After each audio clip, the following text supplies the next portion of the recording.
Good day mga bro. Ito po pala yung Gixxer SF155 Big Bike Concept. Ito po pala yung visor natin na version 1. Plug and play lang po siya.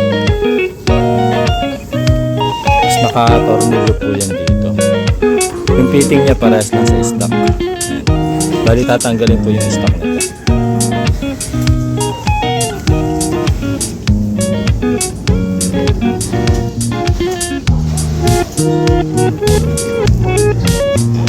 Ito po yung swinglet.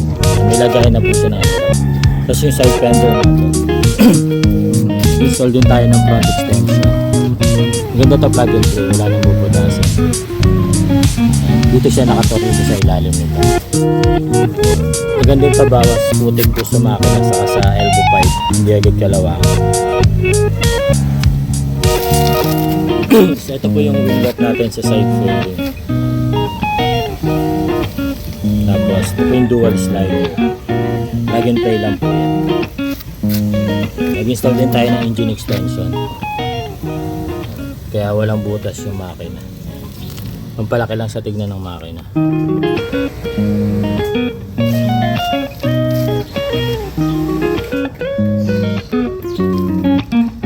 Tapos yung footrest cover. Ito po.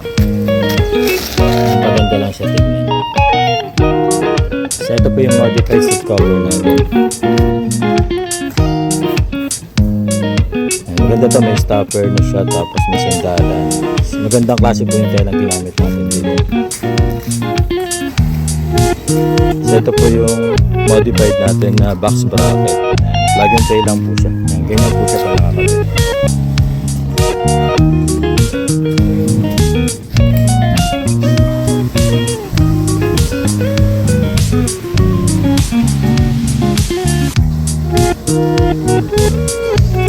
Maganda dito, hindi naalisin yung handlebar.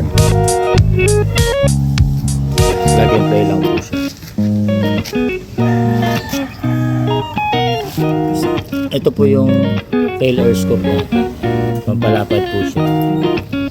Tapos para manipis din tignan. Plug and play lang din siya.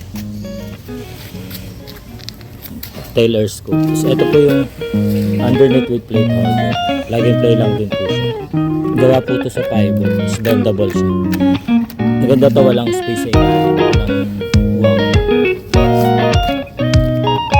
Tapos stock na signal light pwede pong gamitin dito.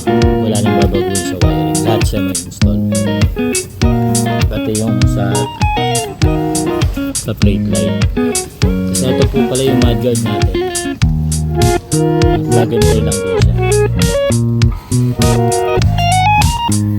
Bali single arm lang siya. Ito po yung kabilang siya.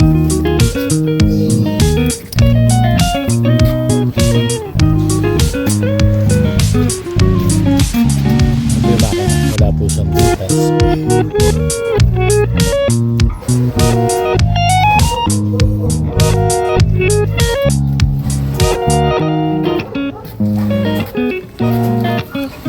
Ito yung visor natin na version 1.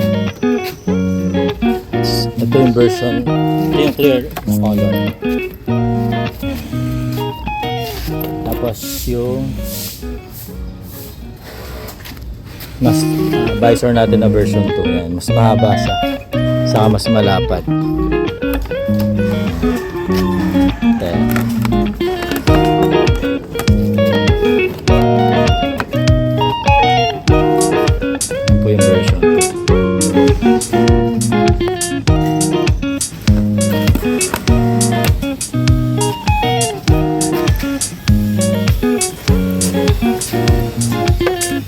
Meron po tayong seat cowl po.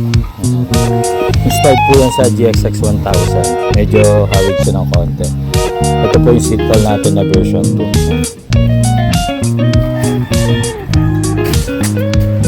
Kagandahan nito, ano, pwede siyang lagayan ng kapote o tools. Malalim po yung ilalim niya.